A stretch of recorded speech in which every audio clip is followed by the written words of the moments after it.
There are two kinds of people in this world, those who call the authorities when a wheelchair careens out of control down a steep hill and those who throw themselves in its path to stop it.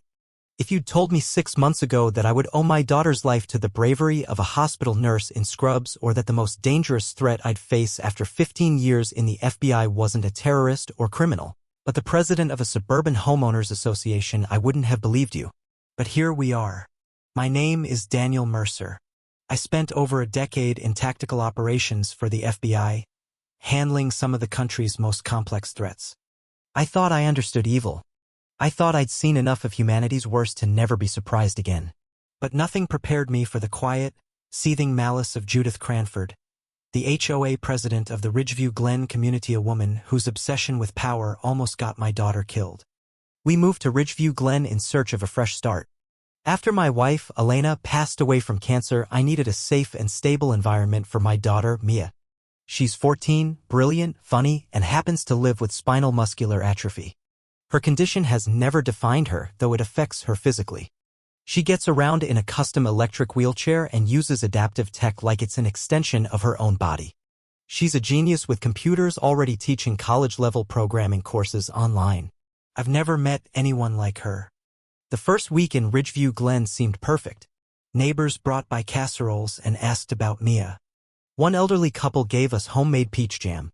A retired firefighter 2 doors down offered to help set up my garage workshop. But Judith Cranford brought a different kind of welcome. Instead of food or friendship, she delivered a binder of HOA rules, printed and bound like a court document. And she delivered it with a smile so polished it gleamed like her expensive manicure. Her real focus wasn't on use it, was on Mia's temporary aluminum ramp. "We take aesthetics seriously here," she said, gazing disapprovingly at the structure. "Temporary accommodations are fine for emergencies, but I trust you'll file the proper paperwork for any permanent changes." Her voice was syrupy, but her eyes were cold. I knew the type, passive-aggressive authoritarian. I'd interrogated people like her, the ones who use policy as a weapon. The conflict really started when I submitted plans to replace the temporary ramp with a permanent one. A professional crew would install it. It matched the house's colonial design, even used the exact brick shade from the facade. I'd gone above and beyond. But 3 days later, the HOA denied it. The letter was bureaucratic poison. Proposed modifications violate Section 7.3 of the Ridgeview Glen Community Aesthetic Standards. All street-facing additions must preserve architectural harmony. I wasn't having it. I invoked the ADA, cited case law, and even offered to attend a board meeting to explain the importance of the ramp. At the meeting, Judith sat at the head of the table, surrounded by her hand-picked board. Only one member, a younger man named Jordan Ruiz, showed any concern. The rest nodded as she spoke. "Your situation is unfortunate," she said, lips tight. "But our duty is to all residents. And visual uniformity is part of our community charter." "The ADA is federal law," I replied calmly. "My daughter has the right to access her home safely. That outweighs cosmetic concerns." "You can sue if you like," she said, her fake sympathy gone. "But until then, that ramp isn't approved." I built the ramp anyway. It was my legal right. And almost immediately, the retaliation began. Fines, letters, complaints about trash bins left out for 30 minutes too long, petty rules enforced with fanatical zeal. And then came the sabotage. Mia called me one afternoon. "Dad, the ramp feels weird." I came home and checked.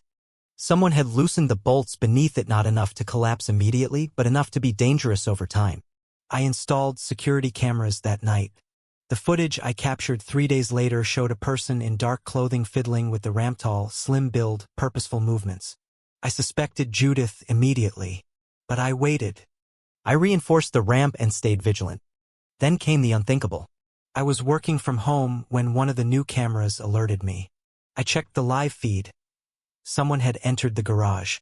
I watched, heart in my throat, as Judith herself leaned over Mia's chair, her hands moving quickly.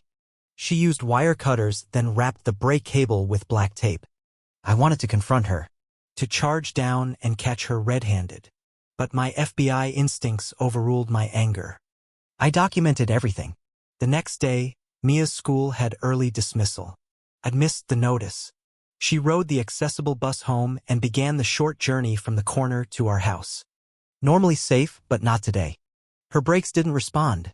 Her chair picked up speed on the hill leading toward the main road. Mia called me, her voice panicked. "Dad, I can't stop." I was already in the car. I tore through the neighborhood, dread squeezing my heart. That's when Amira Singhani, our nurse who lived 2 streets over, saw Mia. She sprinted from her car, arms out, and intercepted the wheelchair. The impact sent them both tumbling onto a neighbor's lawn. Mia was scraped, bruised, her wrist sprained, but alive. The chair's brake cable had snapped completely. I showed the footage to local police and my FBI supervisor. I gathered evidence. I built a dossier thicker than most I'd compiled on gang leaders. We held a neighborhood meeting. I requested it, pretending to seek compromise. Judith agreed, smugly assuming she'd win again. I connected my laptop to the projector. First, I showed her tampering with the ramp, then entering the garage, then damaging the brake line, and finally, footage from another neighbor's camera catching her tossing the wire cutters into a storm drain. Neighbors gasped. Jordan Ruiz covered his face in shame. Judith stood, tried to spin it. "This is manipulated. That's not me." I introduced the police officers. My supervisor stood beside them. "I'm Special Agent Mercer, FBI Tactical Division.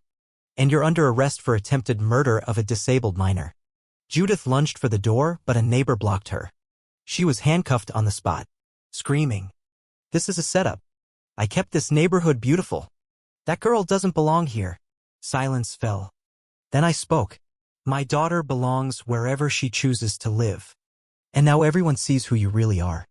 The arrest made national headlines. Disability rights groups reached out.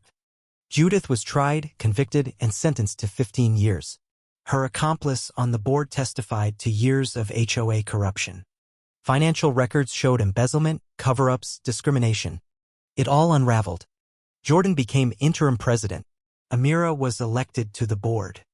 Mia? She launched a nonprofit that helps kids with disabilities advocate for themselves. She codes apps that map accessible paths.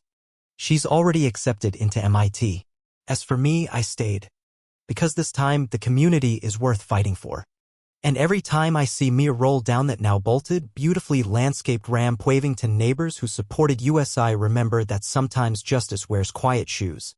And sometimes the most dangerous villains hide behind HOA bylaws. But truth always finds its way. And now so does my daughter.